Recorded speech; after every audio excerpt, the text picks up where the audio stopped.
Hi, my name's Lisa. I have 6 children and I'm a mum and a part-time secretary. So I'm going to tell you my story about Raphael, who lived about 13 years ago now. So he was the very first scan we had he was my 5th child, so I'd had 4 children, all the usual scans. So when he came along, I'd already had an early scan because I had hardly any pregnancy sickness, which was very unusual. I actually had it checked. So my husband had been to the first scan. So the second scan came up, and there's only so much time you could get off for so many children. So he didn't come to that second scan, and I thought, oh, it's all routine anyway, we just go there.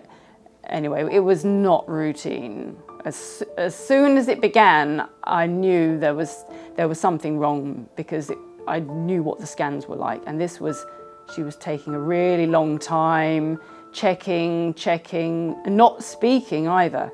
They got the specialist to come and have a look at the scan, and they said, yes, unfortunately it's Edwards syndrome, which is trisomy 13, it's got spina bifida, lots of other complaints, and straight away, this is usually, people normally have a termination, so if you could just wait outside, you want to call your husband because we'll explain to you what happens from here. That was how it was done. It was like, this is, and it was always like that throughout the specialists that we saw. It was always the worst case scenario.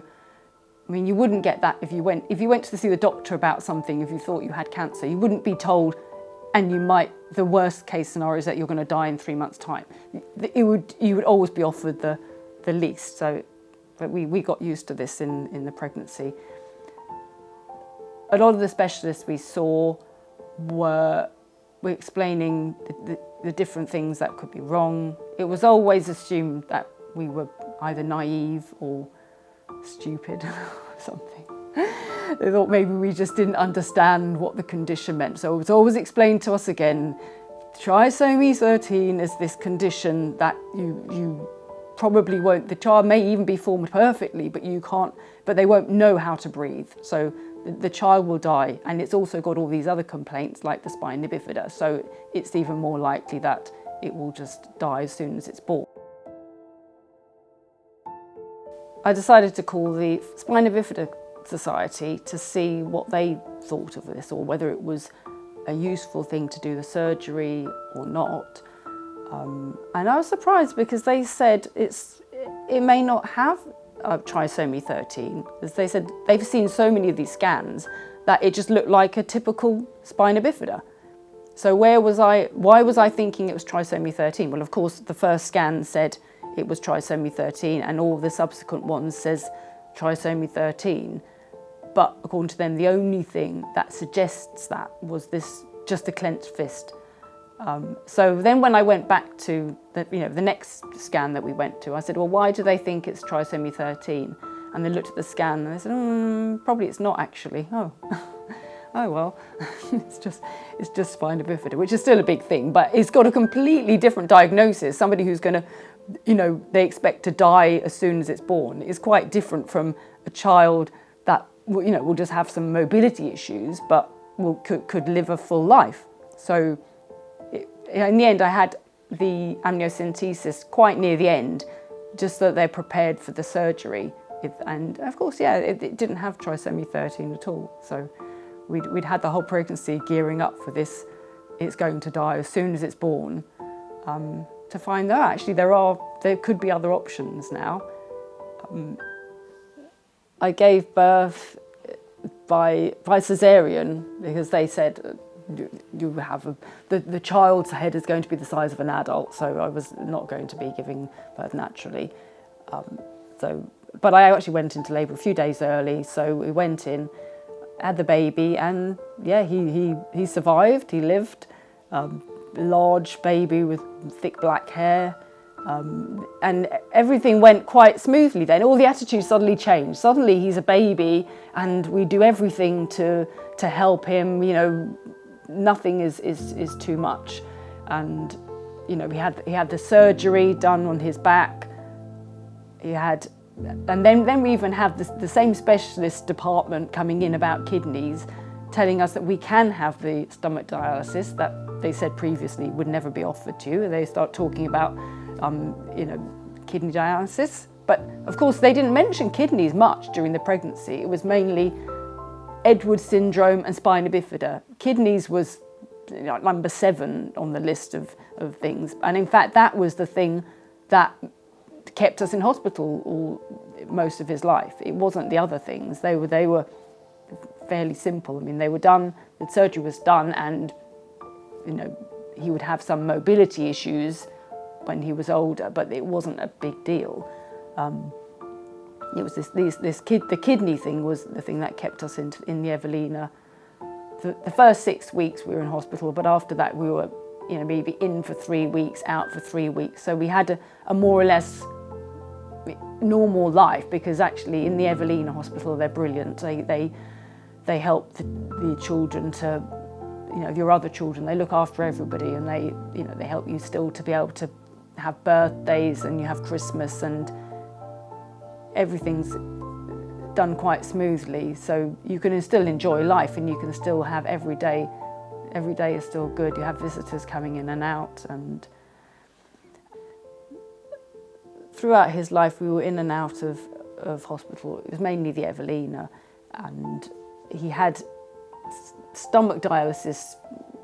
Maybe it started about 3 months before he died. They started this stomach dialysis. It worked at the beginning, and then it started to be not that, didn't seem to be doing much after a while. He started to get more sick. The different medicines weren't helping. He just seemed to change a bit in his in his alertness and things. And then as it started to get, I think it was actually the beginning of Lent, practically Ash Wednesday, he started to get quite sick, and they started to say, I'm not sure this is working.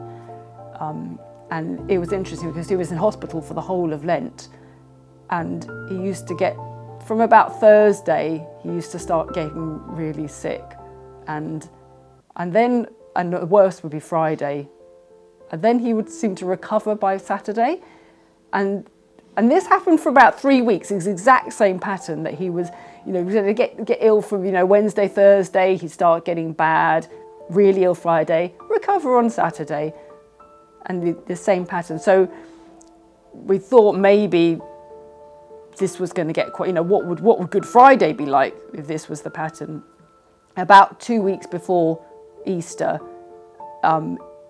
he got quite bad, and they said, it's the stomach dialysis was not doing anything. It was actually making things worse. It was reacting with the shunt that he had put in for the spina bifida surgery. It was, everything was sort of going wrong. So they said, there's nothing else they can do now, and it's going to be palliative care, which we accepted, because we knew we'd done everything that we could have done for him, and we couldn't put him through more surgeries, even if there was an option of anything else. It wasn't going to be for his benefit anymore. So for the last 2 weeks, we were able to take him home,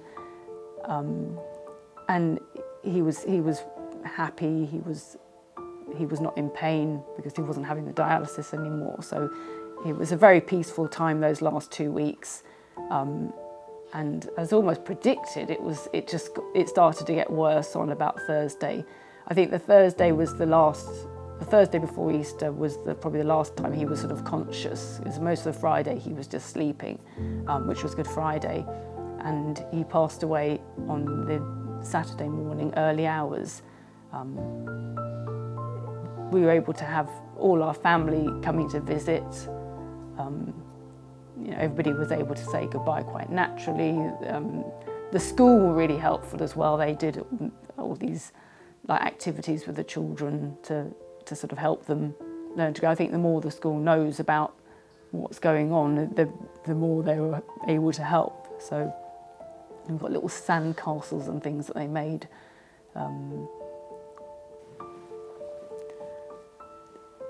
A few days after he died, I looked at the calendar to work out exactly how long he'd lived, and to my surprise, he'd lived exactly 40 weeks, which was to the minute because he was born at 1:30 in the morning and he died 40 weeks later, also at 1:30 in the morning. 40 weeks, there's lots of significance for us for 40 because in the Bible there's loads of mentions of 40 days or 40 years. So this had great significance. And if that wasn't enough, we saw the obituary about 2 weeks later for Pietro Molla. So he was the husband of Saint Gianna Molla, who was patron saint of unborn babies, I think. And she was somebody that we prayed to, and I felt very close to her during the death of Raphael on the last day. And it happened that he also died that day. So I decided to contact the person who wrote the obituary, and I said, well, by the way, what time did he die? Because it talked about the early hours, and yeah, it was 1:30 in the morning. So it made me think, like, Raphael lived for the perfect amount of time that he was meant to be living for. So it does make you think, well, what's the perfect time to live? Is it 40 days? Is it 40 weeks? Is it 97 years?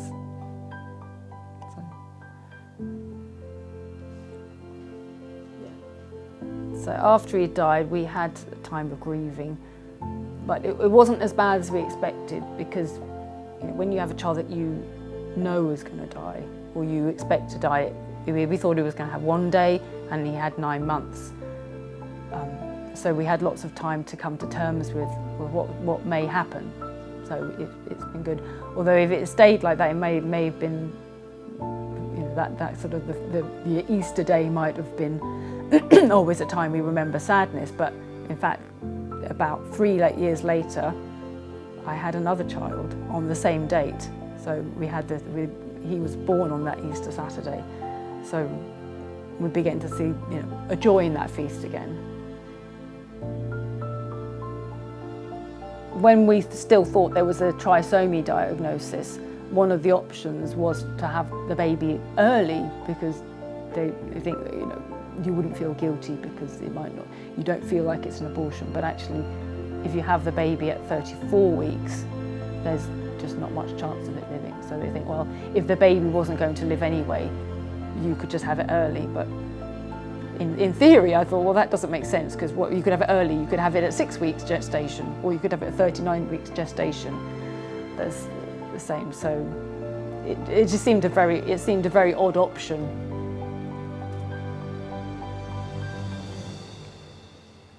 But it doesn't make much sense to me if just because a child will only live for a short time, a few hours or a few days, that you make that shorter on purpose.